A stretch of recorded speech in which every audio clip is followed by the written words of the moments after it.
Boa noite, mulheres. Eu quero pedir para a Adri, para ela orar pela reunião. Pai querido, Pai de amor, Pai de bondade, nós te agradecemos, Senhor, por essa noite, nós te agradecemos pela nossa quinta, o dia que o Senhor separou especialmente para nós mulheres estarmos aqui, Senhor, recebendo do teu manjar, desfrutando desse banquete, Pai, que tu preparaste para nós. Já recebemos à tarde e agora novamente o Senhor vem trazer a sua porção para cada uma que está aqui, cada uma que escolheu a melhor parte de estar aqui contigo, recebendo aquilo que tu nos preparou. Eu agradeço, Pai, pela vida da Sara, que vai trazer aquilo que o Senhor derramou na vida dela, Pai. Usa, Senhor, a boca da tua filha, da tua serva, Pai, e nos traz palavras, Senhor, de confronto, que vai trazer transformação em nossas vidas, que vai nos fazer mudar, Senhor, a nossa mente, renovar os nossos pensamentos e, consequentemente, as nossas atitudes, Senhor. Eu repreendo todo espírito de distração, tudo aquilo que quer tirar a nossa atenção de estarmos recebendo aquilo que o Senhor preparou para nós. Eu repreendo agora em nome de Jesus. Eu declaro que os aparelhos eletrônicos, que a internet é tua, que essa sala pertence a ti, tu tem toda a liberdade no nosso meio, porque tu és o nosso Pai. Em nome de Jesus, amém. Amém. Obrigada, Adri. Então, me apresentando, eu sou a Sara, eu faço parte da Tropa de Elite de Jesus.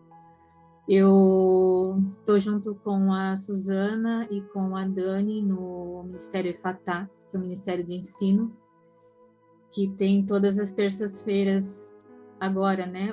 Os ensinos, agora nesse momento a gente está fazendo Ouvindo Deus. E nós temos um grupo também de WhatsApp, onde nós fazemos a leitura e meditação da Bíblia, onde a gente vai incentivando uma outra a fazer a leitura e prevalecer, né? Permanecer lendo e meditando, amém? Então, eu quero começar com vocês. Hoje a gente vai falar um pouquinho sobre o rei Ezequias. Só para dar um início, né? Se vocês quiserem abrir o texto comigo, a gente vai ler 2 Reis 18, no versículo 3. Que fala assim: Ezequias fez o que era certo aos olhos do Senhor, como seu antepassado Davi. Removeu os santuários idólatras, quebrou as colunas sagradas e derrubou os postes de Acerá. Despedaçou a serpente de bronze que Moisés havia feito, pois os israelitas queimavam incenso para ela. Ezequias confiava no Senhor, o Deus de Israel, e não houve ninguém como ele entre todos os reis de Judá, nem antes e nem depois. Ezequias se apegou ao Senhor, não se afastou dele e teve o cuidado de obedecer a todos os mandamentos que o Senhor tinha ordenado, por meio de Moisés. Assim, o Senhor estava com Ezequias e ele era bem-sucedido em tudo o que fazia.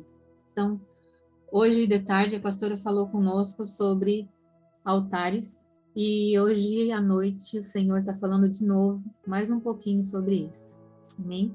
Então, só para, né, dar um contexto, quem era o rei Ezequias, ele foi o 13º rei de Judá, e ele viveu no mesmo tempo, ele foi contemporâneo do profeta Isaías, e ele vem de uma linhagem idólatra.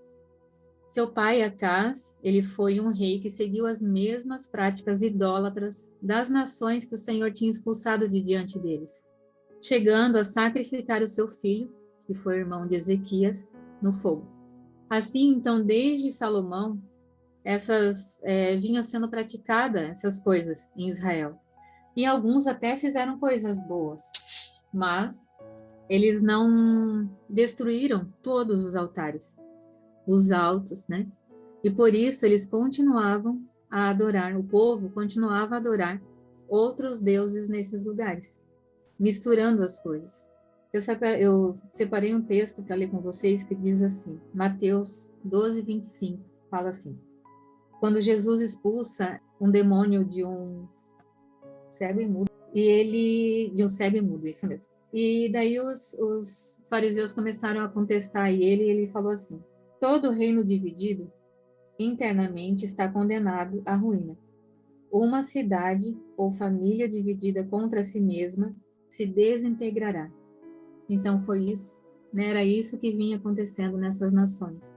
Eles estavam divididos. A adoração não era só para Deus, era para Deus, mas também era para outros deuses. Então, isso traz uma reflexão bem importante para nós, né? Que enquanto não forem destruídos de dentro de nós, da nossa casa, os altares a outros deuses, a gente precisa pensar e lembrar, né? Aqui eu não falo só de estátua, mas eu falo de dinheiro, falo de filhos, marido, a nossa família, nosso casamento, um pastor, a nós mesmos, a nossa inteligência, ao meu emprego, a minha capacidade. Isso tudo a gente pode colocar no lugar de Deus e ser sim uma idolatria. Enquanto a nossa adoração, a minha, a sua adoração, ela não for somente a Deus, a minha casa ou a minha descendência, elas podem ruir. E se continuarem, elas vão ruir. Não é podem, né? Vão ruir. E nós vemos isso claramente aqui no livro de Reis. Voltando ao rei Ezequias, ele chegou a vez dele, né? Dele reinar. E como a gente leu ali, ele derrubou os altares, as colunas, e ele destruiu aquela serpente que Moisés tinha construído para o povo olhar para ela e cessar a praga, né? Ezequias foi chamado pelo Senhor para trazer avivamento a Israel, conduzir o povo a Deus novamente, a adoração a Deus, a confiança a Deus novamente. E isso me faz trazer isso para nós. O Senhor também nos chamou, Ele nos escolheu para trazer esse avivamento em nós, na nossa casa, aonde nós vivemos. Para cada uma de nós, o Senhor tem um propósito, tem algo especial que Ele sonhou. Nós somos únicas, nós somos escolhidas, nós somos separadas para Ele. Eu imagino que algumas aqui até já têm no início, já sabe um pouco do seu propósito, outras já estão trilhando no caminho e outras ainda buscando uma resposta. Então, eu tenho algo para vocês nessa noite. Cada uma aqui foi chamada ao avivamento em si e aonde vive. O Senhor, Ele te chama, Ele me chama, Ele nos chama para voltar a sua adoração a Ele. Para então, nós, você e eu, fazermos a diferença no nosso lar, na nossa família, no nosso trabalho, no nosso ministério. Ele nos chama para derrubar os altares que não são dele. Quero ler com vocês Romanos, o capítulo 1, versículos 5 ao 7. Ele fala assim: Ele é Jesus Cristo, nosso Senhor. Por meio dele recebemos a graça e a autoridade como apóstolos, de chamar os gentios em toda parte a crer nele e lhe obedecer, em honra de seu nome. E vocês estão entre esses gentios, nós estamos entre esses gentios, chamados para pertencer a Jesus. Nós fomos chamadas para pertencer a Jesus. Escrevo a todos vocês que estão em Roma, a todos vocês que estão nessa sala de Zoom hoje, amadas por Deus e chamadas para ser seu povo santo. Então, Ele nos chamou para isso. Nós somos separadas para Ele, para obedecer e para manifestar Jesus. O Senhor te chamou e é para você essa responsabilidade. A crente aqui sou eu e você. Sou eu que devo levantar o altar para o Senhor dentro do meu lar. Sou eu que conheço a verdade e continuo a crescer nesse conhecimento. Sou eu que devo ler a palavra e ser transformada por ela, aplicar ela na minha vida. Sou eu que devo deixar os meus desejos e as minhas vontades caídas para obedecer à vontade do meu Senhor. Pois como Paulo fala em suas cartas, eu sou escrava de Cristo. Sou eu que devo orar e buscar a presença de Deus todos os dias. Sou eu que devo jejuar. Sou eu que devo andar em santidade. Sou eu que devo andar no Espírito. Sou eu que devo perdoar e amar. O Senhor, Ele fala com os filhos. Ele corrige e alinha os filhos. E quem são os filhos? Sou eu e você. Então não adianta a gente ficar esperando, ou eu ficar esperando, uma compaixão, o perdão, a santidade, amor do ímpio, da pessoa que não conhece Jesus. Na verdade, essa expectativa a minha expectativa, os meus olhos, eles devem estar em Jesus. E por nós conhecermos Jesus, nós, a noiva, que temos o dever de sermos prudentes, conhecer o noivo e fazer o que agrada a ele. Amém? Então, voltando ainda, né, para Ezequias, que se rebelou contra o rei da Síria, que se chama Senaqueribe. A Síria conquistou Judá. Lá em 2 Reis 18:14, fala assim: Ezequias, rei de Judá, enviou esta mensagem ao rei da Síria. Cometi um erro, ele disse. Se você se retirar, eu lhe pagarei qualquer tributo que exigir. Então, o rei Ezequias mandou um recado, um bilhete para o rei da Síria, dizendo que tinha cometido um erro e que era para ele dizer quanto que ele queria para retirar as tropas, né, se retirar daquele lugar. E daí eu venho lembrando do versículo que a gente leu, lá no versículo 5. Como assim, né? Lá no 5 a gente leu que Ezequias confiava no Senhor, o Deus de Israel, e não houve ninguém como ele entre todos os reis de Judá, nem antes e nem depois. Como assim? Se ele confiava no Senhor? O Senhor, ele deve olhar para mim e dizer, né? Sara, Sara, minha filha, não te aboba, filha. Tá se achando gás na coca. Imagina só, quantas vezes o Senhor me disse, eu sou tudo de que você precisa. E mesmo assim, eu ainda não confiei completamente no Senhor. Eu fui procurar outros meios para resolver. E depois que nada dava certo, depois de quebrar bastante a cara, como último recurso, eu pedi ajuda a Deus. E ainda pedia desse jeito. Falava com ele assim: Poxa, Deus, tá dando tudo errado. Tu não tá vendo que tá dando tudo errado? Tu não vai fazer nada? Imagina Deus, né? Ainda bem que Deus é longânimo, porque se fosse eu, mandava um raio e queimava na hora. Mas glória a Deus, né? O Senhor, ele permite essas situações para nos chamar para perto dele. Logo, e não para a gente ficar sofrendo, quebrando a cara. E eu fico, né? Eu faço uma pergunta para vocês: quantas vezes você recorreu a outras coisas e por último você foi ao Senhor? Quantas pessoas eu escuto quando, né, estou no mercado, quando estou em algum lugar escutando: nossa, minha filha estava doente, eu dei um monte de remédio, levei um monte de lugar, mas nada estava certo. Vou ter que orar de certo, né? Por que não orou por primeiro? Por que Deus é só a última opção? Já vai não crendo de que vai receber a bênção, né? É isso que a gente faz. Isso é adorar outros deuses. Isso é deixar o Senhor de lado e fazer com a nossa força. Então, aquele povo, ele também, lá de Ezequias, também acreditava em Deus. Ele também conhecia Deus. Mas eles permaneciam também adorando em outros lugares. Então veio Ezequias e derrubou todos os altares, mas o seu coração, ele ainda não era inteiro do Senhor. A gente consegue perceber nessa passagem que quando o negócio apertou, quando ele achou que o inimigo era forte demais, ele correu e foi escrever uma carta. Ou então, né, quando ele disse que não, que errou, por que ele não foi perguntar ao Senhor antes disso? Antes de se rebelar, será que ele devia ter se rebelado? Deixar de pagar os impostos lá para Senaqueribe? Ou será que ele achava que não adiantava falar com o Senhor? Que o Senhor não ia escutar ele? Será que ele achava que ele não merecia o Senhor? Por isso que ele correu lá logo, pedir desculpa, escrever o bilhete? Quantas vezes a gente acha, nós mesmos, achamos que nós não merecemos o Senhor? Que nós não merecemos o amor do Senhor, o perdão do Senhor, a confiança, o cuidado. E por isso a gente acaba não confiando também no Senhor. A gente mede o Senhor com a nossa fita métrica. Mas o Senhor, ele não é assim.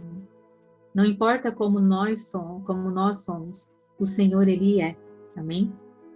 Então, Senaqueribe exigiu uma quantia enorme de pagamento, e sendo necessário até arrancar os batentes da porta, né, o ouro que estava no batente das portas.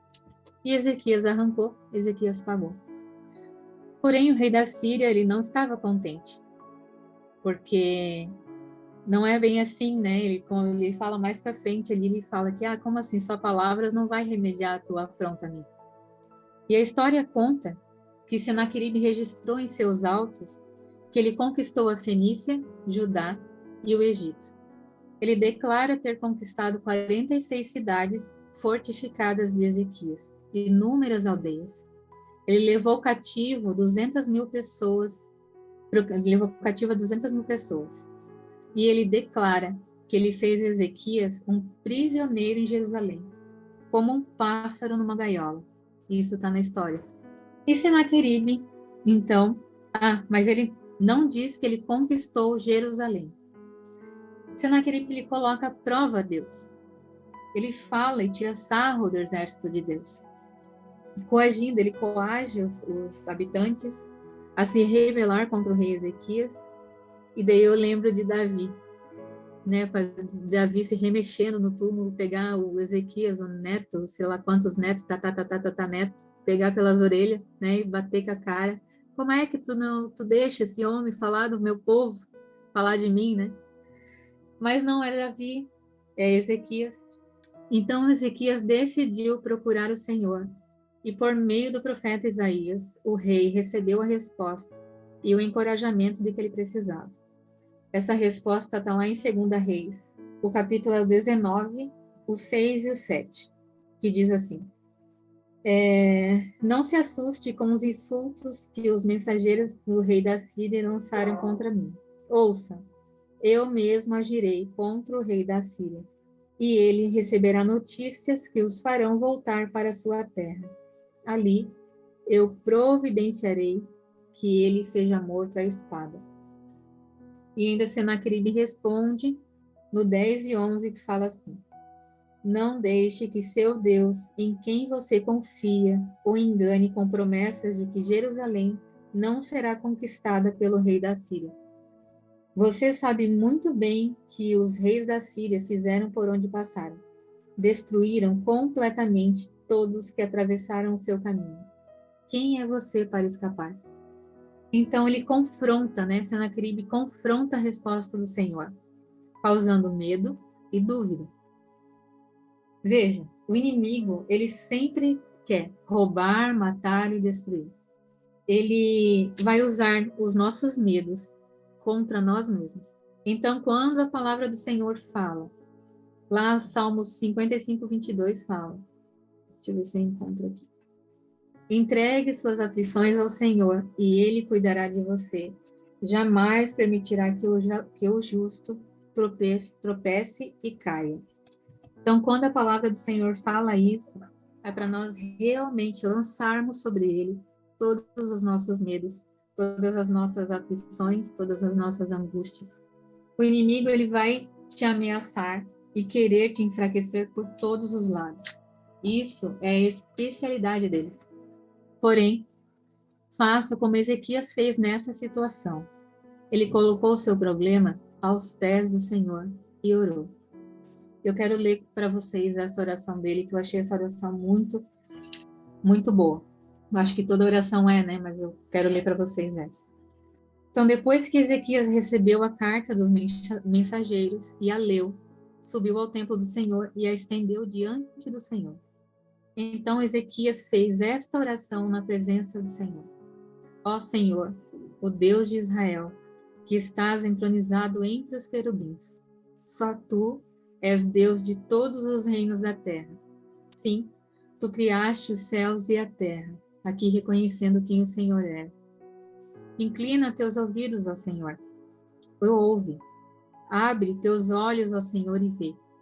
Ouve as palavras com as quais Senaqueribe desafia o Deus vivo. É verdade, Senhor, que os reis da Síria destruíram todas essas nações. No fogo, não, todas essas nações. Lançaram os deuses dessas nações no fogo e as queimaram. E é claro que os assírios conseguiram destruí-los. Não eram deuses de verdade, mas apenas ídolos de madeira e pedra, moldado por mãos humanas. Agora, Senhor, nosso Deus, salva-nos do poder desse rei. Então, Todos os reinos da terra saberão que somente tu, Senhor, és Deus. Então, olha que lindo. O Senhor, ele responde ainda. A resposta dele é um pouco longa, mas eu quero ler para vocês o 22, que fala assim: a quem é o Senhor falando para o rei? A quem você desafiou e de quem zombou? Contra quem levantou a voz? Para quem olhou com arrogância? Para o Santo de Israel. Então, o Senhor continua colocando Senaqueribe no lugar dele, em seu devido lugar, e confirmando que o Senhor nunca perdeu o controle sobre tudo o que estava acontecendo. E o Senhor nunca perde o controle, nunca ele perdeu o controle sobre a sua vida. E ele te chama para perto dele. Antes que o rei tome Judá, antes que ele tome algo de você, o Senhor te chama para perto para você vir rápido, para não ficar sofrendo, não ficar precisando lutar com os teus próprios braços. Ele te chama para perto para ele mesmo lutar a tua luta. Então, lá no verso 32 e 36, ele fala assim: e assim diz o Senhor a respeito do rei da Síria: seus exércitos não entrarão em Jerusalém, nem dispararão contra ela uma só flecha. O inimigo, ele não vai entrar na tua casa e nem vai disparar uma só flecha contra você. Não marcharão com escudos fora de suas portas, não te assustarão, não te causarão medo, nem construirão rampas de terra contra seus muros. O rei voltará à terra dele pelo mesmo caminho por onde ele veio. Não entrará na cidade, diz o Senhor. Ele não vai entrar na tua casa. Por minha própria honra e por causa de meu servo Davi, defenderei esta cidade e a libertarei. Então, Ezequias permitiu a ação do Senhor. E quando o Senhor age, nenhuma flecha entra na nossa casa. E é nenhuma flecha disparada contra nós. Nem contra nossos familiares, nem contra nossas conexões, nenhuma flecha. E aqui a gente vê claramente que o Senhor, ele não precisa de nada do que é nosso. Ele mesmo enviou um anjo e matou 185 mil soldados. Ele mesmo. Ele não precisou de nada de Ezequias. Ele mesmo enviou um anjo. E o anjo deu cabo de 185 mil soldados. Então, o Senhor, ele esperou Ezequias entregar a sua confiança a ele. E hoje o Senhor, ele te chama: filha, entrega o teu medo, a tua justiça, a tua reputação, os teus problemas, entrega para mim. Ele não perde o controle de nada. Ele não perde o controle da tua vida.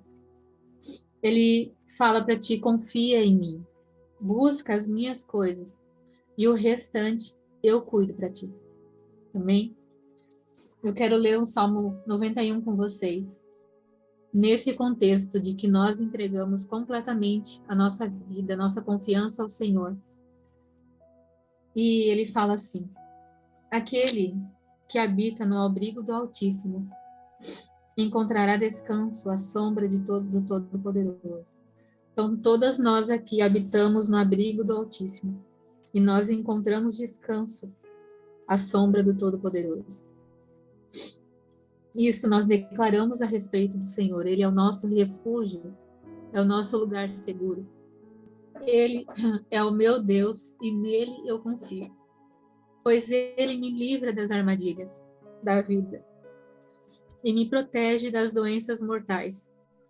Ele nos cobre com as suas penas e nos abrigará sobre as suas asas. A sua fidelidade é nossa armadura e nossa proteção. Não temos medo dos terrores da noite, e nem da flecha que voa durante o dia. Nós não tememos a praga que se aproxima na escuridão, nem a calamidade que devasta ao meio-dia. Ainda que 1000 caiam ao nosso lado e 10.000 morram ao nosso redor, nós não seremos atingidos. Aleluia. Basta nós abrirmos os olhos e veremos como são castigados os perversos. Se nós nos refugiarmos no Senhor, se fizermos do Altíssimo nosso abrigo, nenhum mal nos atingirá, nenhuma praga se aproximará da nossa casa, pois Ele ordenará a seus anjos que nos proteja aonde quer que a gente esteja. Eles nos sustentarão com as mãos para que não machuquemos o pé em alguma pedra. Nós pisaremos leões e cobras, esmagaremos leões ferozes e serpentes debaixo dos nossos pés. O Senhor diz: livrarei aquele que me ama, ele nos livrará. Protegerei o que confia em meu nome, e nós confiamos. Quando nós clamarmos por ele, ele responderá. E nós estaremos com ele em meio às dificuldades. E ele estará conosco em meio às dificuldades. E ele nos resgatará e ele nos dará honra. Com vida longa, ele nos recompensará. E ele nos deu a sua salvação. Amém? Então, que hoje a gente escute o Senhor nos chamando para esse nível mais profundo de confiança, de intimidade, que ao invés de nós ficarmos lutando com as nossas próprias mãos, a gente fale com o Senhor e deixe Ele agir, deixe Ele lutar as nossas lutas. Amém?